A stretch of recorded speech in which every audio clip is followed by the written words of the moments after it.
Dentro da tua geladeira tem muito frio ou pouco calor? E o que a ondulatória tem a ver com o seu micro-ondas? Tem, mas no liquidificador. Por que cair na piscina é diferente de cair no asfalto? E afinal, qual é a relação entre seu espelho e o escuro? Não entendeu? Relativiza. Física na cultura. Olá! Até o início do século XX, pouco se sabia a respeito dos malefícios causados por elementos radioativos. Em decorrência disso, foram registrados diversos acidentes, que colocaram em risco a saúde de muitas pessoas. No programa de hoje, você acompanha a primeira parte da palestra, do Radiator a Chernobyl, acidentes que marcaram a história da física nuclear, com o professor Johnny Ferraz Dias. Todos os meses, o Instituto de Física da URGS realiza na Livraria Cultura palestras que visam aproximar a física do nosso cotidiano. Os melhores momentos desses encontros você acompanha aqui, no programa Física na Cultura. Só para deixar claro sobre o que eu vou falar sobre núcleos atômicos, né?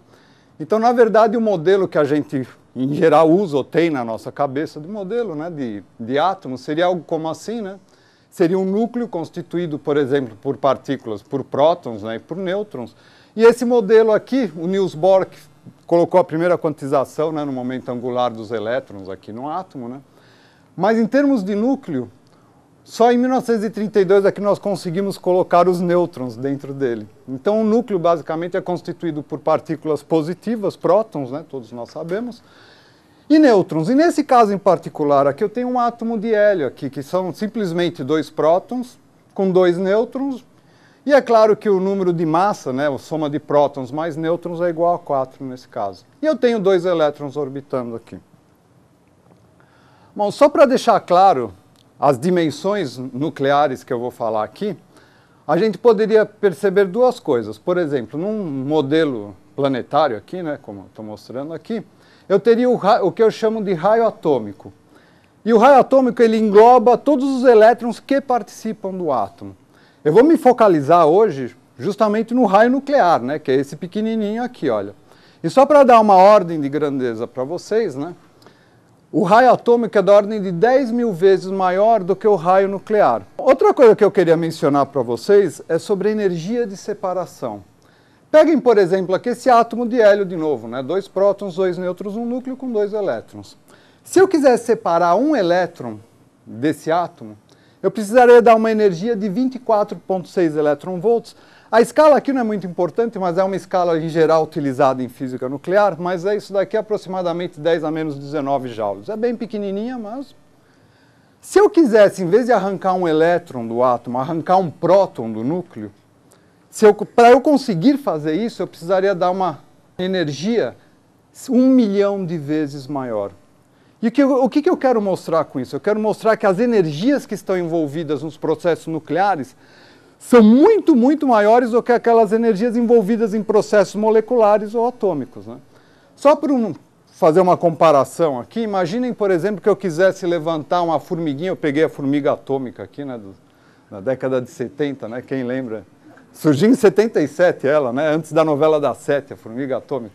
Suponha que eu quisesse levantar essa formiga atômica a uma altura de 1 metro. Eu me pergunto, qual que é a energia que eu deveria gastar? Bom, eu posso dizer para vocês que a energia que eu deveria gastar é exatamente 1 milhão de vezes menor do que a energia que eu deveria gastar para levantar um saco de 5 quilos de arroz. Então é isso que eu estou comparando. Então, da mesma forma que arrancar um elétron é muito mais fácil do que arrancar um próton, é muito mais fácil levantar uma formiguinha a uma altura de 1 metro do que um saco de arroz de 5 quilos. Então a proporção em escala aí é exatamente a mesma, né? Outra coisa que eu vou usar na minha palestra de hoje é a noção de isótopo. Isótopo, a gente pode pensar da seguinte maneira, é exatamente um elemento onde a única coisa que muda nesse elemento não é o número de prótons, o Z que caracteriza o elemento, mas sim o número de nêutrons que tem dentro do núcleo. Olha o caso do carbono. O caso do carbono, nós temos vários isótopos. O que quer dizer? Eu sempre tenho Z igual a 6 prótons dentro do núcleo, mas o número de nêutrons vai variando. Por exemplo, eu tenho o carbono 12, que é o mais abundante, né, aqui na natureza, com 98,90%. Tem um pouquinho de carbono 13, ou seja, 6 prótons e 7 nêutrons dentro do núcleo, né, com 1,10%, e esses são os únicos 2 isótopos estáveis. O que quer dizer? Qualquer outro isótopo aqui do carbono, ele é radioativo, ou seja, ele não é estável, ele decai. Por exemplo, o carbono 14 aqui tem uma meia-vida, que eu já vou falar daqui a pouco, de quase 6.000 anos. E é esse carbono que a gente utiliza para fazer datação de objetos da ordem de 50.000 anos, né? Então, o famoso método de datação por carbono 14. Sobre o decaimento radioativo, é bem fácil de entender. O núcleo, se o núcleo atômico encontra-se no estado fundamental, ou seja, ele está paradinho como a gente, às vezes, olhando TV, a gente quer ficar parado, minimizando a energia. Se ele já está nesse estado de mínima energia, então eu posso dizer que simplesmente ele está estável. E estável quer dizer que está em equilíbrio energético. Nesse caso, ele nunca vai mudar, ele vai ficar sempre o mesmo. Não há mudanças, ele não decai, que é o caso do carbono 12. A gente pode ficar aqui, a idade do nosso planeta, esperando ele mudar, e ele não vai mudar, ele vai continuar sendo carbono 12. Porém, se o núcleo está no estado excitado, ou seja, ele está num desbalanço de energia, e ele está, digamos assim, instável, aí ele procura pela a minimação de energia. E essa minimação de energia, ele vai tentar jogar um pouco de energia fora para ficar num estado de mais baixa energia, né? E quando ele faz isso, é o que nós chamamos comumente de liberação de energia, ou formalmente ele está decaindo, emitindo energia para fora do núcleo. Outro conceito que às vezes eu vou mencionar aqui na minha palestra seria a meia-vida. E a meia-vida é simplesmente o tempo necessário para que os núcleos decaiam. Então, para dar um exemplo bem concreto, imaginem que eu tenho 1 quilo de urânio. A pergunta é, quanto tempo levaria para que metade desse quilo, ou seja, meio quilo, decaísse? Esse tempo que ele levaria para decair e passar de 1 para meio quilo seria o que a gente chama de meia-vida. Por exemplo, se esse N0 aqui é o número de nuclídeos inicial, digamos 1 quilograma, então quando chegar na metade de N0, que seria 500 gramas aqui, né, corresponde exatamente à meia-vida do nuclídeo. Ou seja, a meia-vida dá uma noção de quanto que o nuclídeo irá viver ao longo da sua trajetória, né? E é claro que essas leis de decaimento radioativo são exponenciais, então essa curva aqui é uma curva exponencial, né? Se eu tenho uma fonte de radiação gama, e em geral sempre sai radiação gama dos núcleos, né, essa radiação gama com alta probabilidade chegaria a mim, com altíssima probabilidade. Os neutrinos, suponha que tenha neutrinos saindo de lá, esse eu não preciso me preocupar. Ele vai sair, vai passar por mim, como agora deve estar sendo bilhões, todos nós estamos sendo irradiados por bilhões e bilhões de neutrinos, e ninguém está sentindo nada aqui, tá? Não, porque eles são partículas de difícil interação. Elas são neutras e têm massa praticamente igual a zero. Até onde a gente sabe, a gente assume que é massa zero, ou seja, são de dificílima detecção, e é claro que elas não vão interagir comigo, vão passar e eu não vou sentir nada.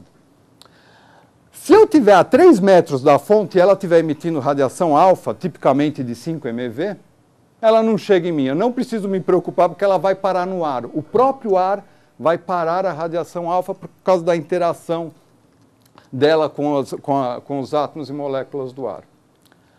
O nêutron, pelo contrário, é muito perigoso e muito provavelmente ele vai atingir você. Se ele sair de lá do meu laptop, ele vai me atingir aqui provavelmente. Ou de via direta, ou via espalhamento. Ele espalha várias vezes e pode acabar chegando em mim. Então o nêutron, nesse caso, é perigoso. E finalmente, se a partícula alfa para aqui, o ar vai parar muito mais o fragmento de fissão, que é altamente carregado. Então também, se a fonte estivesse ali e eu estivesse aqui, minha única preocupação deveria ser ou o nêutron ou a radiação gama. As outras não vão me atingir.